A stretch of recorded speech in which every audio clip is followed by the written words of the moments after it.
Hey guys, welcome back to the Jack and Joe show. Probably the last one before Christmas now, and for the fourth time this season, we sadly have to talk about a defeat. Jack, how are you doing? Not very well after that defeat. Very frustrating evening, in more ways than one. Yeah, I haven't found myself that frustrated at a game for an awfully long time. It just felt like we could play for weeks and not create a chance, let alone score a goal. It was just such an uneventful game, really frustrating one, and it really felt like it was a proper championship. We had a job done on us, which is ever so frustrating. We're not going to talk too much about that game today. We're going to focus on the rest of the festive period and the situation in wider football as well. But Jack, what are your final thoughts on that game? The goal was very frustrating. You could see it coming a mile off. As soon as he was running at us, the shot was tame, but still managed to find the far corner. And from there, Fulham were extremely wasteful on the ball, extremely lethargic. It felt like the ball wouldn't stick. It felt like you were playing FIFA with like 100 ping, terrible lag. Kenny Tete had his worst ever Fulham game, Yeah, and we struggled to create. But on the flip side, I have to give enormous credit to Sheffield United for their game plan because they didn't sit back and waste loads of time and just try and see the game out, but they pressed us incredibly to a point where we just panicked every time we got the ball. We were forced to go backwards. And then the chance at the end with Alexander Mitrovic, I think he should have taken that earlier, the shot, and then Harry Wilson obviously should have scored. I haven't even watched the Sky highlights back. I'm that furious.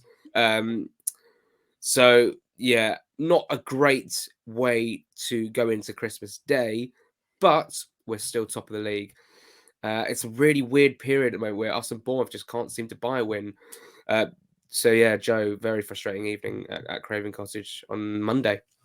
yeah, completely agree. And just to say about the highlights, I wouldn't bother because I watched the video. It's about 2.5 minutes long. It shows Yeah. the goal. It shows Mitrovic fire wide. It shows Mitrovic's tame shot at the goalie, and then the chance at Oh, the very end. And that is it. Because let's face it, nothing else happened. Um, One of those games where I think it deserved to be 0-0. I don't think Sheffield United were great. I do credit their game plan, as you've said, but I didn't think that they were exactly exceptional or deserving of a win. I thought they defended better than us. But even so, they didn't create anything other than that one shot outside of the box, which frustrates me even more. But a draw wouldn't have been the ideal result, and maybe it would have almost masked over the performance. So it could be a blessing in disguise because we've now got Birmingham next on Boxing Day, on Sunday. Um, as it stands going ahead, we've sort of got to touch wood with all of these games at the moment. The Reading game on the 29th appears in real doubt, not just because of um, COVID in the Reading camp, but also because of restrictions that are possibly coming in general. Um, Jack, what are your thoughts on COVID in football at the moment in terms of we've had a lot of games being called off. We don't mm. know what's going to happen in terms of fans having to no longer attend games. We know that in Wales that has now become the case. So the Swansea game will be behind closed doors. Do you agree with the decision to firstly play on in the Premier League and the EFL? I should It's say play tricky. on where possible, by the way. Yeah, it's tricky because what factors into this quite a lot, and I know it's not really on anyone's mind at the moment, is actually the World Cup in Qatar. Because if this season somehow gets delayed or postponed or stopped, that's going to affect November next year when the World Cup's taking place. Because basically the season next season starts particularly early for both EFL and Premier League to cater towards that World Cup. So Yeah. probably right now the Premier League is sitting there and thinking there is no way we can postpone the season because of the schedule that's coming up. Now, look, if there are COVID cases inside clubs, postpone the game. That's fine. There's plenty of time to play those games, albeit like midweek. It's going to be a hectic schedule at some point. Um, in terms of fans, it's extremely frustrating. All of last season, felt like a bad dream. And I don't want to be back in that situation when we're sitting there. Well, it looks like we are. Swansea away. Thank God it's on Sky. We can watch it on our tellies. But I don't want to be in a situation where we're just back to that old routine of, oh, we're playing, let's just whack it on the telly and watch it behind. Like, it's so just not. It's not what it's all about, honestly. Look, I thought the country was going in the right direction. I thought the 2 jabs, the booster, happy days, get everyone back in. But there's been a surge, there's been a new variant, and it just begs the question now: how long is this actually going to go on for? You know, how many times are we going to be sitting here every winter and going, "Oh, there's another variant." Oh, it's very frustrating, especially when we've been back in grounds, and now to have that taken away from us potentially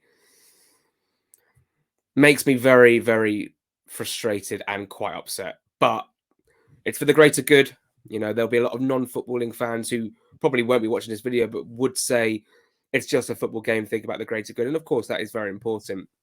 But for our mental well-being, being at football is the release from life, and I think going to games is majorly important to a lot of people, myself included. I mean, I live and breathe for FFA really, and follow Fulham at home as well. But this is the life that we live now. We have to sort of get used to it. But going off what happened last season and that stupid Bet Victor shirt where you had to watch us in every season, every week, it's very difficult to be back in that situation. Let's hope, and I think Reading away will be off. By the way, I don't see that's not going to go ahead. So that's basically 2 games we're basically guaranteed behind closed doors at the moment. And Joe, I just want to get your thoughts on it as well, because I'm sure it affects you as well. Yeah, one quick thing to say is that of all the games to be not going ahead, I don't think I'm going to lose any sleep over it being Reading away. But obviously that's not important. But oh Yeah, my and God, also I don't like going there.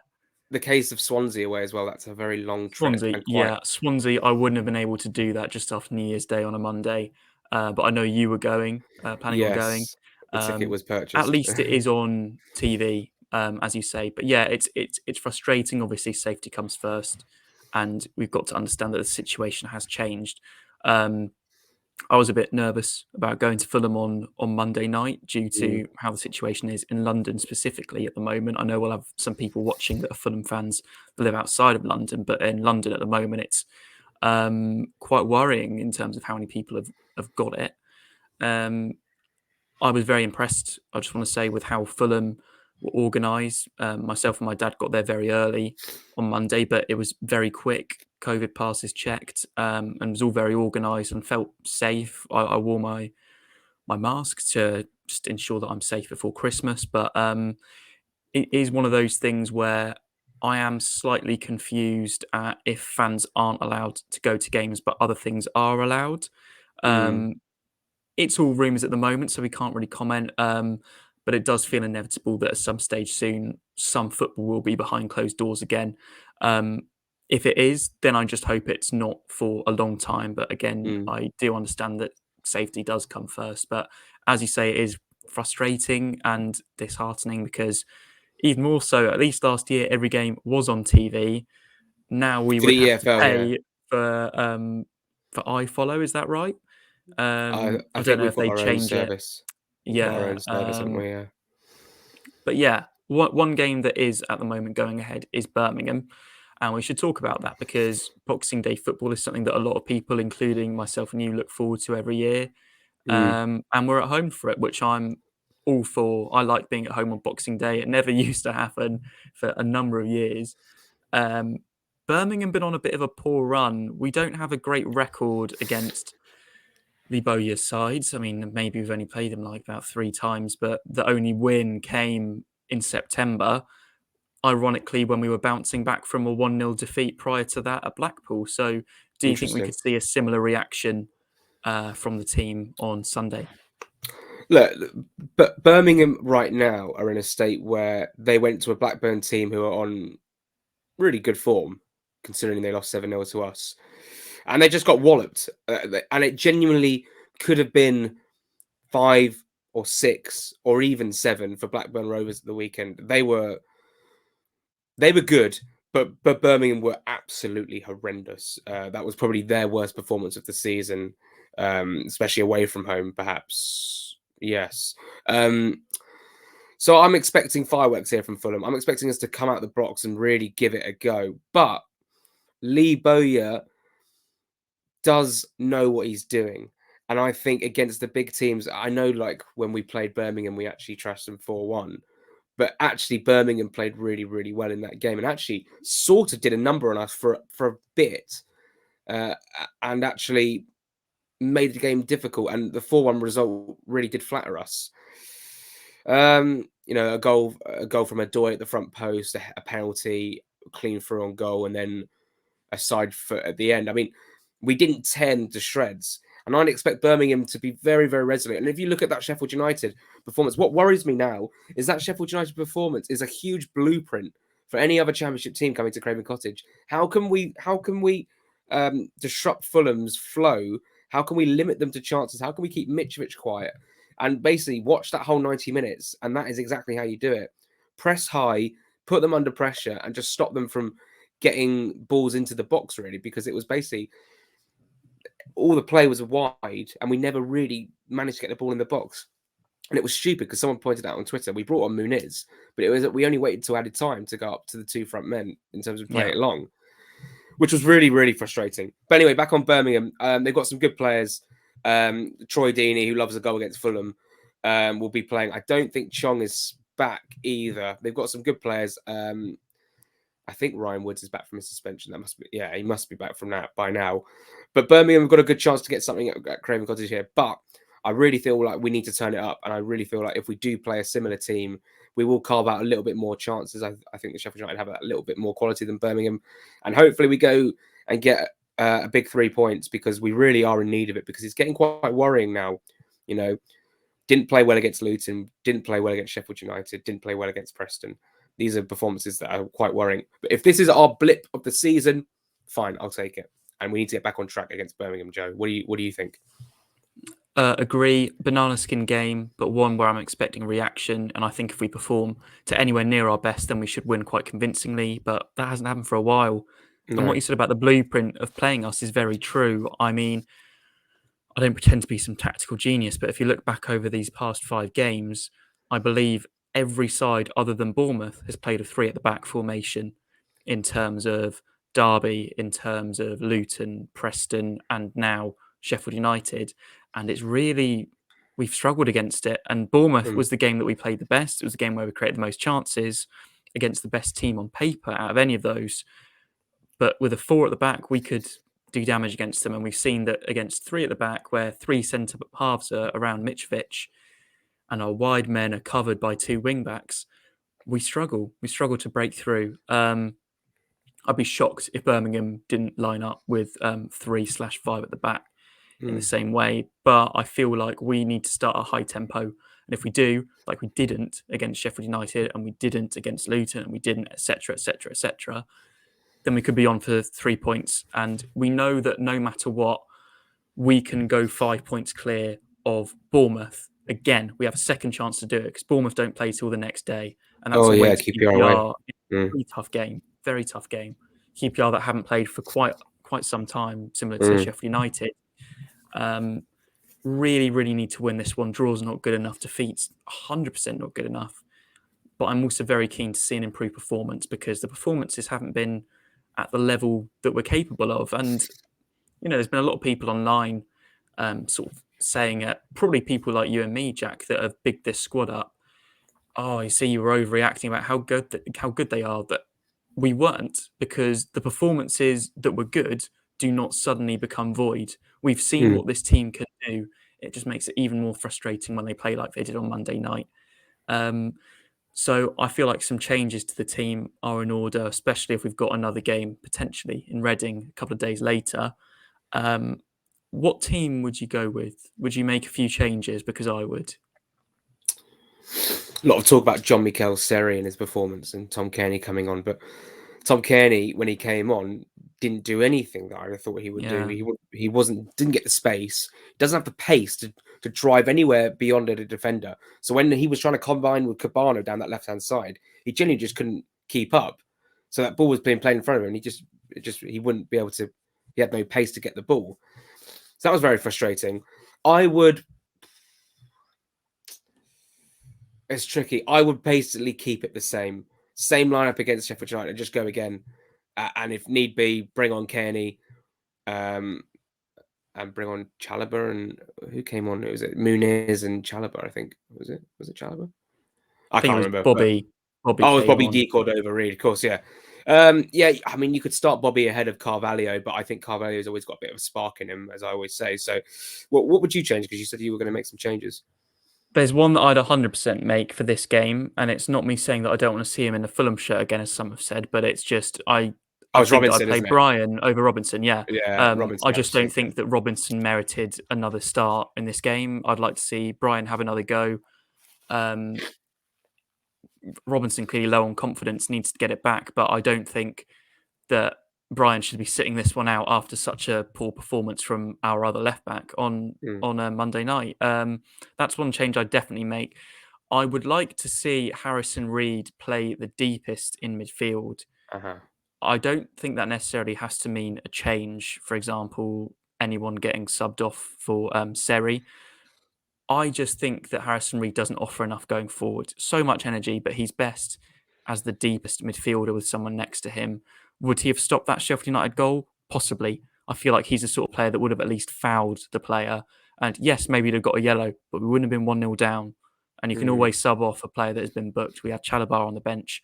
I'd be interested to see Chalobah come in, actually, if he's fit.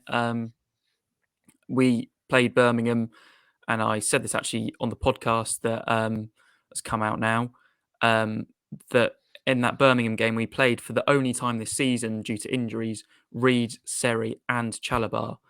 And I He did wonder if really we well. do that again. Maybe it's a little bit too reserved. Obviously, there's not the most attacking midfielders there, but it worked very well. Food for thought. But I think the one change I'd make would be at left back. Anywhere else on the pitch, I think, is up for debate. I wouldn't be disheartened if it was the same team, because when the team lineup came out, I was like, this is our strongest 11. Yeah, And the I bench was so is the excited. strongest it's been all season. So Mm. I don't think I'm going to let this poor performance taint that. I still think it is our strongest team. I have to say, on Monday night, I thought our fullbacks were terrible. I Yeah. mentioned Kenny Tete earlier. I completely forgot about Robinson just because I can't believe how bad he was. I don't like to slate players too much, apart from if your name is Ivan Cavallero. But Anthony Robinson was really poor, and yeah, just very disappointing performance. But then there is a point to be made when Joe Bryan came back in the team. Everyone was saying, "Oh, we need Anthony Robinson." So It's do we need a true. new left Yeah. back? I mean, it's but look, this is a very weird spell for Fulham where you sort of feel really frustrated, but you also look at the table and go, well, we're 2 points clear. Make that 3 with our goal difference there or thereabouts. But, this happens, and this is the Championship. I mean, if you can go on a really bad run of games and just fall into the playoffs or fall out the playoffs. We've got a really bad run of games and we're still top of the league. And I think that shows the quality of the league this year.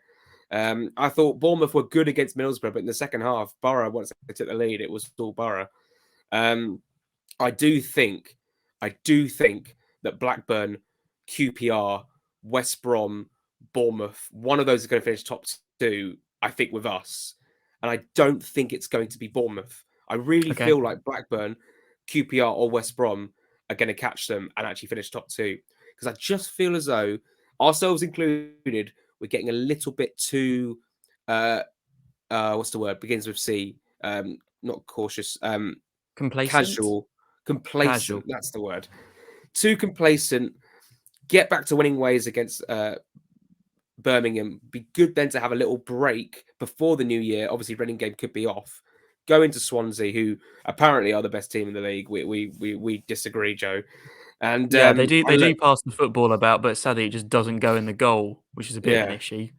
No, we literally said this last week. Joe Perot and Bessie Prey. But I think that'll be that for today, because there's not much to talk about. I think we're quite sad about what's happening recently, but you can't be too sad. We're top of the league. Yeah, top of the And there were league. boos at full time. Yeah, I'm not sure about that. I mean, it was a poor Don't boo your performance. team if they're top of the league. Like, come on, grow up. I think last thing, Jack, score Yeah. prediction. I think we'll Uh, win this one 2-0. I am yeah. confident that we will bounce back. More through hope than any facts. But what do you think? 2-1. I think we're Okay. quite susceptible at the moment to concede a goal. And Yeah, with we Troy do Deeney seem lurking to. around. I mean, that's 2 shots on target for Sheffield United, 1 shot on target for Luton, and then I think Bournemouth only had 2, if I remember Oh, correctly, right. and That we're we've conceding. conceded in all of those, and it's just a bit frustrating, isn't it? And I don't like to point the finger at any goalkeepers, but I've given Gazaniga a fair share of stick this season, so I think it's only fair that Rodak Rodak. got to save that. Got to save that. We could all see the shot coming in from as soon as he crossed the halfway line. You knew what he was going to Yeah. do. He had enough time to react to that, and I was disappointed. I've seen that sort of opportunity happen so many times, especially down the Hammersmith end, where someone's running at us. And normally what happens is someone just sticks out a leg and blocks a shot, or someone takes him Yeah. down for a free kick. But we just seem to let him run and run, thinking, oh, he won't do much. And he managed to just caress the ball into the corner. And I said to Luke and Matthew at the time, this is going to finish 1-0, no doubt about it. And it did. And look, the tone of this video has been very much doom and gloom, but let's not forget we're still top of the league. We've played 23 games now. We're halfway through the season, and it's going to be 23 undefeated, and Fulham will go up as champions. Let's hope and pray. Have a lovely Christmas, Joe Sansom. Have a lovely Christmas. Yeah, you too, Jack, and everyone listening. Thanks for watching all the videos this year. We'll probably see you once more before 2022, at least, depending on what happens with the Reading game, that is. But I hope you all have a good Christmas. If you want an early Christmas present, go back and watch SW6 Essential from a year ago. I think a year ago tomorrow, where Joe Sansom loses his Oh, head no. over Joachim Anderson's red card at Newcastle United. What a stunning video that is back in Oh, my like Lord. watching it Yeah, in I remember hindsight. that one. How Such could I forget? frustrating. But this is it. Like, this is the point I was making. I don't want to start watching games behind closed doors. If it comes to that, you might just see a bit of Jack and Joe watch-alongs. You never know. You never Oh, know. wow. Well, that's a good idea. Yeah. I Take a think you'll leaf see out me of lose the my head TNC book. live. That would be quite fun, but also be quite sad because look, we've been in grounds and we don't want to be. Look, Swansea obviously is definitely behind closed doors. Nothing to do about it. Nothing we can do about it now. But let's hope it's just that one game, or maybe the Reading game as well, because the Madstad is also an awful ground to go to. So, Merry Christmas to everyone. Joe Sansom, thanks very much for being here. Thanks a lot, Jack. And we'll see you. I suppose we'll see you when you see you. We don't really know what's going on really at the moment, but have a good Christmas. And let's hope Santa brings us 3 points against Birmingham.